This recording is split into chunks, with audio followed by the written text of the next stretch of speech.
Your Excellency, Riggy Gachagua, Deputy President of the Republic of Kenya, allow me, Your Excellency, this is a very momentous occasion for this court. I don't think it will be amiss if I call you Riggy G. The Deputy CJ, Honorable Philomena Mwilu, all the distinguished guests, ladies and gentlemen, good afternoon. I've been asked to move a vote of thanks, and I'll start, of course, through Your Excellency to thank the government for allowing us to have this occasion. We, of course, thank God for allowing us to come here in good health. We've been 5 grueling days in this hot place, but we are all in very, very good shape. We thank the judiciary, of course, through the DCJ for enabling us, allowing us to be out of the court. And our guests from South Africa, from Brazil, I wish you all the best in the World Cup. My colleague judges, the partners, I have a long list of people who have really helped us. And in fact, as we were seated here, they kept adding more. But because they have helped us to come this way, it is only fair that I mention their names in case they deny us funds next time. So there's the FAO, Food and Agriculture Organization. There's, of course, the county government, Honorable Mungaro, Asante. There's the CPF Financial Services, the UNEP, United Nations Human Rights Office of the High Commission, the World Bank, IDLO, ACT, AWF, Kenya National Commission of Human Rights, NCAJ, Sheria Sacco, Kenya Commercial Bank, Kenya Post Authority, and Haki Jamii, sorry. I think we need to give them a big clap because it would not have been easy to organize a conference of this magnitude, DCJ. And I have information that the other courts are wondering whether they'll beat this bar, but you've told them that it's highly unlikely, considering the communique that you've just signed. And I'm sure the Deputy President will be with us. I would like to thank, of course, the partners I've just mentioned, the judges who put up this very, very fantastic event. I don't think I've had an event of this magnitude, Honorable PJ, so I think we didn't vote badly. So congratulations again. Pwani University and the students, they were very, very interactive in our sessions. During the breakout sessions, a clap for the students. And obviously that can only be because of they're in the very good hands of the Deputy Vice Chancellor, Rajab. Asante sana, my brother Melchizedek ameniambia nikusalimie. All the panelists and facilitators were very, very, in fact, I think next time we need to have 2 weeks because I think the session we were having with Judge Okongo, we ran out of time. But I think it is an indication of how much, this, all the others who perhaps I may not have mentioned because of time. Ninawashukuru sana watu wa Kilifi, na wakati mwingine tukiwa na hafla kama hii mnakuja kutusaidia. Ni sawa? Ni sawa ama tusije tena? Asante sana. Thank you very much. Thank you very much, Honorable Judge Olao. Indeed, we've really been helped by many, many people, and we are truly, truly, truly grateful for all the support that we have gotten. At this juncture, seeing as it is that we are in the county of His Excellency, the Honorable Lady Justice, to make her remarks, whereupon she'll welcome His Excellency the President. Welcome, Governor.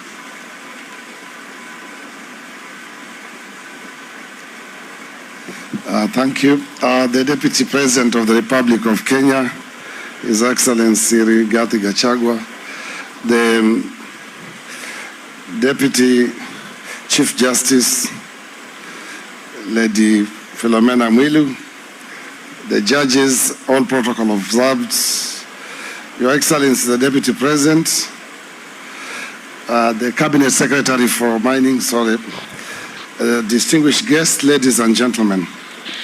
And may I take this opportunity also to appreciate each one of you for attending and participating in this conference.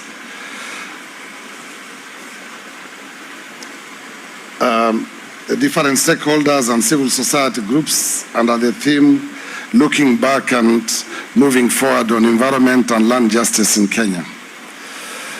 The open course also serve Your Excellency. In the last few days, we had also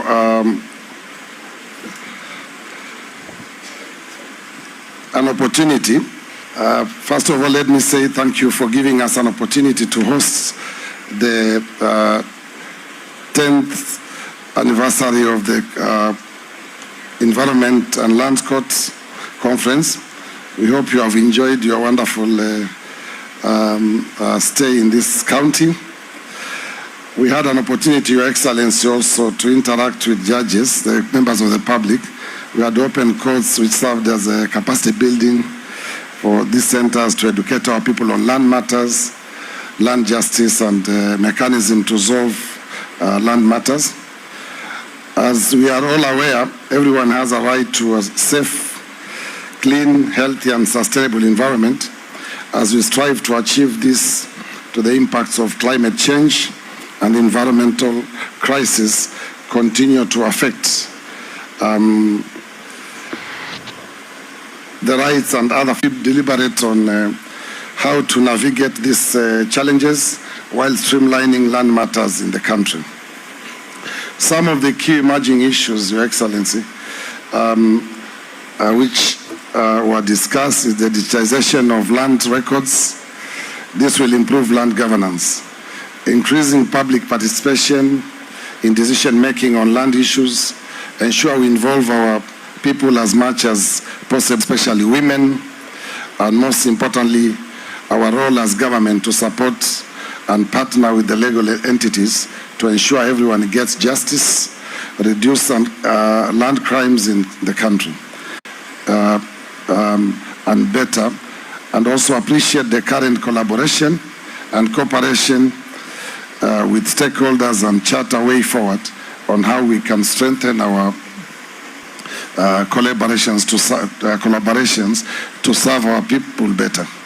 Ladies and gentlemen, we have had a fruitful deliberations, and it is my hope that we will convert them to actions, and when we come together again, we will have impacted as many communities as possible.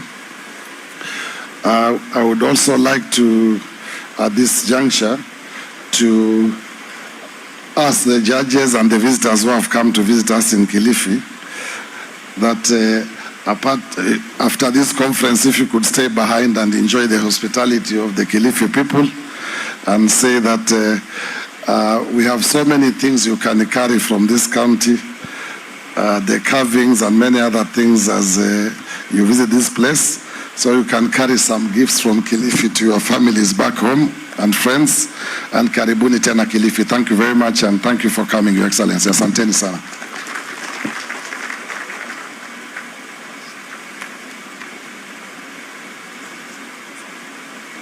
Your Excellency, please I request you to come and welcome the Deputy Chief Justice. Thank you. Asante. Let me take this opportunity to welcome the Lady Justice, the DCJ, to make her remarks and invite our guest, the Deputy President. Thank you.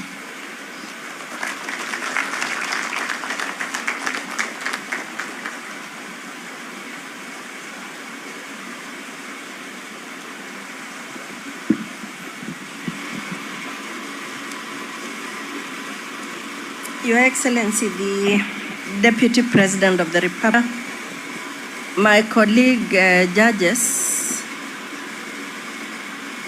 I shall stand on the established protocol and proceed to talk to us in the following manner.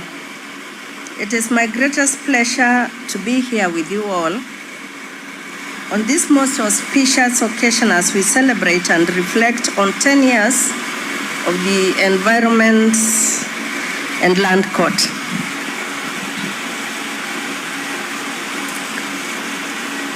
It is for that reason that I shall ask that all the judges of the ELC and your fellow magistrates be upstanding.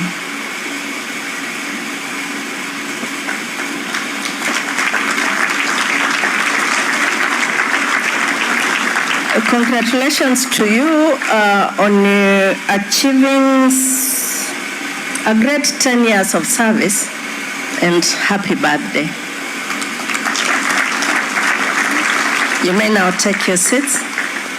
On behalf of our leadership, the Chief Justice of the Republic, on behalf of the entire judiciary, and indeed on my own behalf, I sincerely thank you, Your Excellency, the Deputy President of the Republic of Kenya, for being present with us today. Your attendance today reflects the importance of the rule of law as a foundational principle in all matters environment and land. It adds impetus to our commitment as a judiciary and indeed as a nation to ensure that the rights and obligations under Article 42, to wit, the right to a clean and healthy environment, and Chapter 5 of the Constitution of Kenya are realized, promoted, and protected. My colleague judges and participants, you have had the most robust and enriching program over the past few days of your conference. The overall goals of the conference were to create momentum, to enhance land and environment governance, and to build a more just and sustainable world through strengthening courts to advance environment and land justice in Kenya. I sincerely wish I had had the opportunity to sit through the sessions at this novel conference. I was truly impressed by the germaneness of the topics and quality of the presenters and discussants. I hope that the presentations and discussions that arose therefrom will be suitably captured in some volume that will be shared with us, and particularly we in the judiciary, as well as the wider public, the benefits that has accrued out of this week cannot be gainsaid. I especially thank our special invited guest, Justice Antonio, from the National High Court of Brazil. I captured a little of your speech on TV. The Honorable Mr. Justice Preston, who I am informed that I was not able to capture because then I was airborne, from New South Wales, and my sister, Justice Ndambuza, acting President of the Supreme Court of Appeal of South Africa, for your keynote presentations and sharing your knowledge and insights with us. Such exchanges of knowledge and experience, especially from other jurisdictions, will enrich and improve the administration of environment and land law, not just in Kenya, but across the region and indeed the globe. Indeed, I am sure that the lessons, discussions, recommendations emerging from this conference will be useful for courts and practitioners,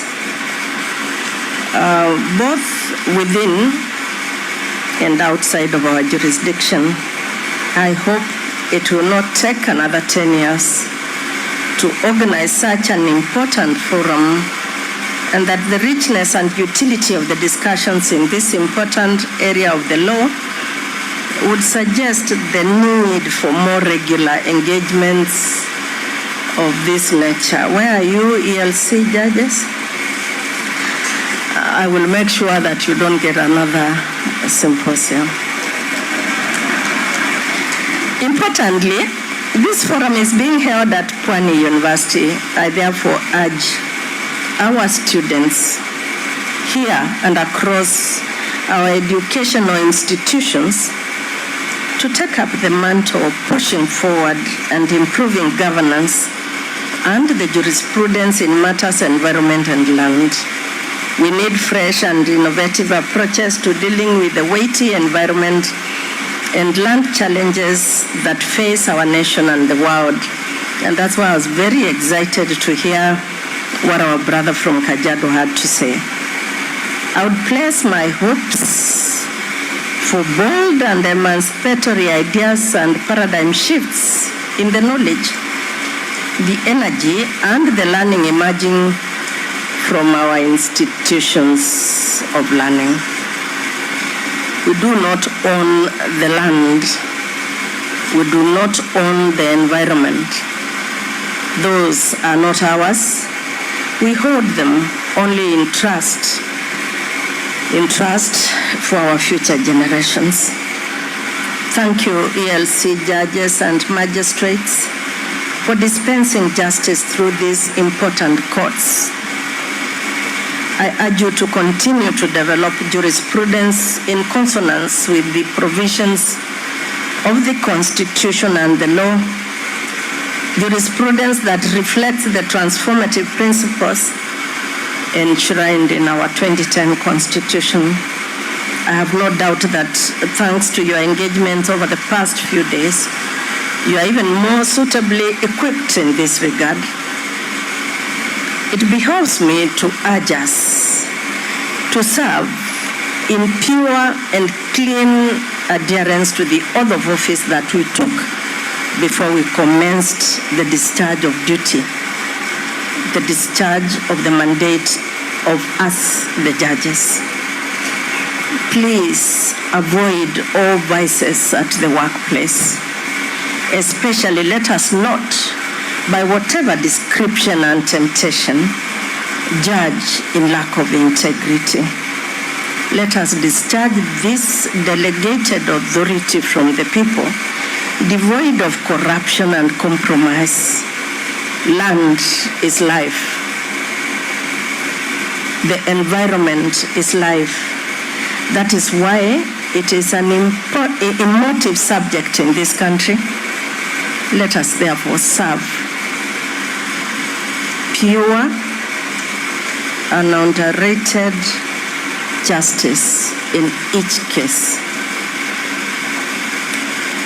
I thank everybody who has made it possible for us to be here, and you, the ELC judges, who are the reason that we are here for this wonderful week.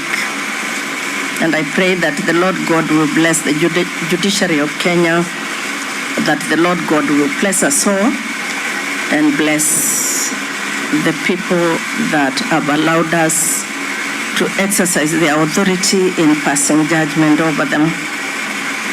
Join me now in my privileged position to invite His Excellency, the Deputy President of the Republic of Kenya, to come and deliver his remarks and officially close ELC at 10 conference. Your Excellency, karibu.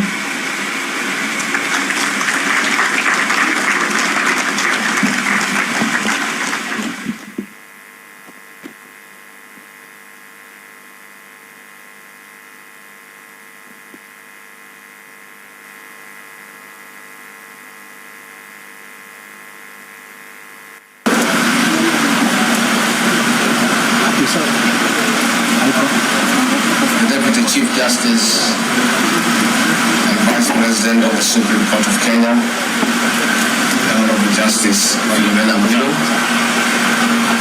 Honorable Justice Angote, the Presiding Judge of the Environment and Land Court, my friend, the Governor of Kilifi County, the Honorable Gideon Mungaro, honorable judges, the Vice Chancellor of Pwani University, members of Parliament, members of the academia, judicial officers and staff, distinguished and invited guests, good evening.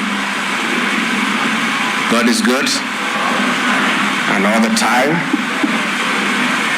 Ladies and gentlemen, it is my humble pleasure to join you this afternoon for the closure of the 3-day Environment and Land Conference here at Pwani University in the great county of Kilifi. You have had fruitful engagements on the subject matter and realized the main objective of the conference in line with the theme of looking back and moving forward on environment and land justice in Kenya. The organizers of this conference brought together key stakeholders to bring not only ordinary hope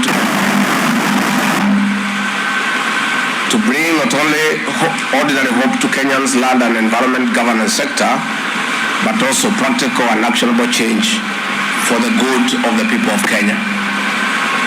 As we mark 10 years since the establishment of the Environment and Land Court, we recognize the stakeholders who include judges, government officials, civil society actors, representatives from the academia, our international development partners, and Kenyans who have debated and shared ideas about the past and the future of land and environment justice in Kenya.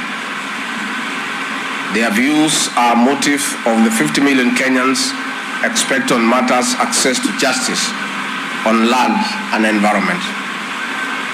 I'm glad this conference has taken place some few days after the COP27 Global Summit in Egypt, where Kenya led Africa in making a passionate call to the global community to take action on climate change and mitigation measures.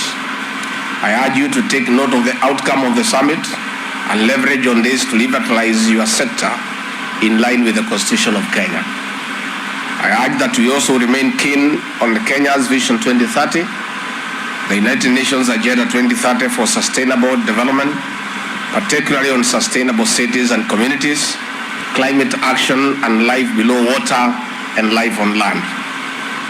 The adverse effects of climate change have affected our livelihoods, our food security is under threat, and so is our well-being. Our dignity as a people must be protected by each one of us through the simple actions that we take every day. Deputy Chief Justice, ladies and gentlemen, looking at the conference theme and objectives, I have no doubt in my mind that this conference has realized its objectives. I am particularly hopeful that the discussions on digitalization of land records, climate financing for the delivery of justice, women land rights, urban planning, and disaster risk management pricked the nucleus of the conference.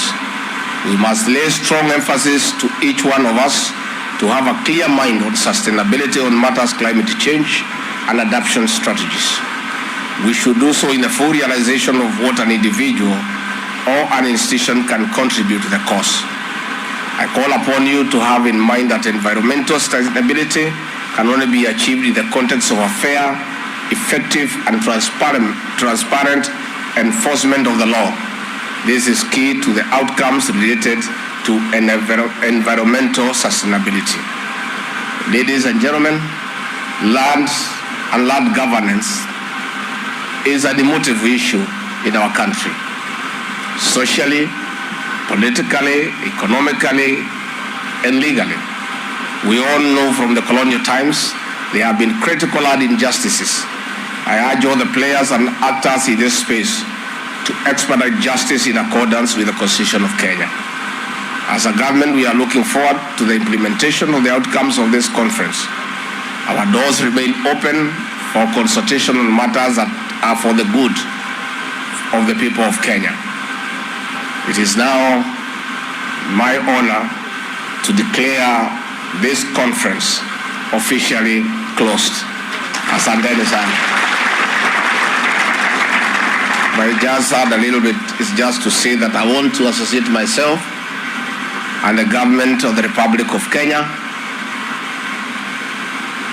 with the issues that have been outlined in the communique and give the commitment of President William Ruto and the rest of us in his government to support the environment and land court and indeed the judiciary in your noble calling to dispense fair justice to the people of Kenya. We want to say that our new government, the Ruto administration,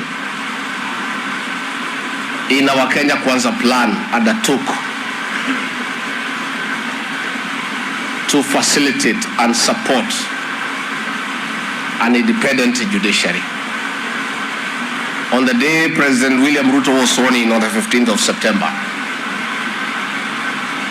2 hours after being sworn in, he appointed the judges who had been denied a chance to serve because of parochial political interests. And the following day, they were sworn into office, and we are happy that those judges now have joined the other judges to expedite and dispense justice to the people of Kenya. Immediately the president was sworn in, he gave an executive order for the to operationalize the financial autonomy of the judiciary, to give the judiciary financial autonomy so that you are free to dispense justice without being twisted by any other arm of government. Again, the president and his new government committed to review the budgetary allocation to the judiciary by giving the judiciary an extra 2 billion shillings every financial year for the next 5 years. The purpose of that decision is to make sure that you are able to build more courts, employ more judges, more magistrates to expedite and finalize the backlog of cases that are pending. Justice delayed is justice denied. So as a government, we have every intention to make sure that the judiciary is allowed to work and work efficiently. You are all aware that after we made that decision to increase the budgetary allocation to the judiciary, to appoint the judges, to swear them in, to appear in such forums where we invite us, we have been accused of trying to capture the judiciary. I don't think anybody can capture the judiciary. If the judiciary had been captured or it was possible to capture the judiciary, William Ruto will not be the president of the Republic of Kenya. It is not possible. Ours is to support independent institutions, the judiciary being one of the most important institutions, and we shall continue to do so. And we find it inimical. We find it something that we can't understand how people who profess their respect for the rule of law and supporting independent institutions would have a problem with the government giving more money to the judiciary so that it can assert its independence. We don't understand. And we want to say we'll continue to do so. Finally, on land matters, I ask you good people, our judges and magistrates, please try to expedite the succession cases pending before you. Have tied billions of shillings that we need for our economy. Our economy is struggling, and this money we needed to be freed by resolving the various disputes so that this money can circulate in the economy. Again, I want to ask the people of Kenya, when people have found themselves with the challenges before courts on criminal matters, and they place cash bails because of the urgency of the matter, so that they don't spend time in remand prison. There exists an opportunity for you to go back to court and substitute the cash bail with a title deed or a logbook, so that we can free that money to the economy. And we ask people who have pending matters where they have put cash bail, once they have gone home and they have settled, to look for substitute securities. And we ask our judges and our magistrates to exercise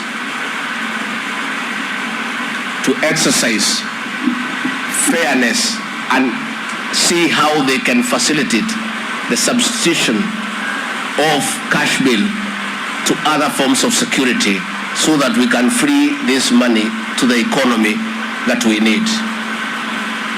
I want to say that our government will continue to support independent institutions. I want to give an undertaking to the people of Kenya. President William Ruto and I and the rest of us, none of us will ever pick a telephone or summon a judge or a magistrate and ask for them to rule in a matter one way or another. We must leave that to the courts. We also want to confirm that in our administration, we have no intention ever to weaponize the criminal justice system to settle politics. Politics we shall manage ourselves. We want the criminal justice system to exercise judicial independence and deliver justice to the people of Kenya. And our government will not attempt to use the criminal justice system to deal with its critics and those who may have different opinion from what we have. That is the undertaking that we want to give. Finally, we want to ask the people of Kenya to try to explore alternative dispute resolution mechanisms before they go before the Environment and Land Courts. Courts are very expensive and time-consuming. Many matters, if the litigants take time to talk to each other, to reach out to each other, 80% of matters before your court will never reach there. Let us attempt other alternative methods of resolving the disputes before we go to court, because courts are time-consuming and they are expensive. And if we do that as a people, we'll live in an orderly society. Kwa hivyo mimi nashukuru sana gavana wetu. Najua umetualika tukae hapa Kilifi, lakini tunatakana Nairobi, kazi ni mingi. Tutarudi hapa kuja kupumzika, si Christmas iko karibu. Tutarudi hapa kupumzika. Tumefurahia sana kwa kutualika. And our judges, I want to assure you, when you call us, we'll come. And we are not embarrassed to be associated with you, because you are doing a good job for the people of this country. President William Ruto and I are beneficiaries of independent institutions. So, mukituita tunakimbia, because we are beneficiaries. We want systems that are working. And we are benefited from independent institutions that have refused to be twisted and be coerced. The IBC, the Supreme Court of Kenya, those are good institutions. And as we are happy, because if they had agreed to be twisted, I would not be here today. So when you call us to grace your occasions, we will come running, because we want to be associated with the good institutions, because they are good for the country. Kwa hivyo kwa hayo mengi, asanteni sana. Mungu awabariki. I wish you a Merry Christmas and a happy 2023. Asanteni sana.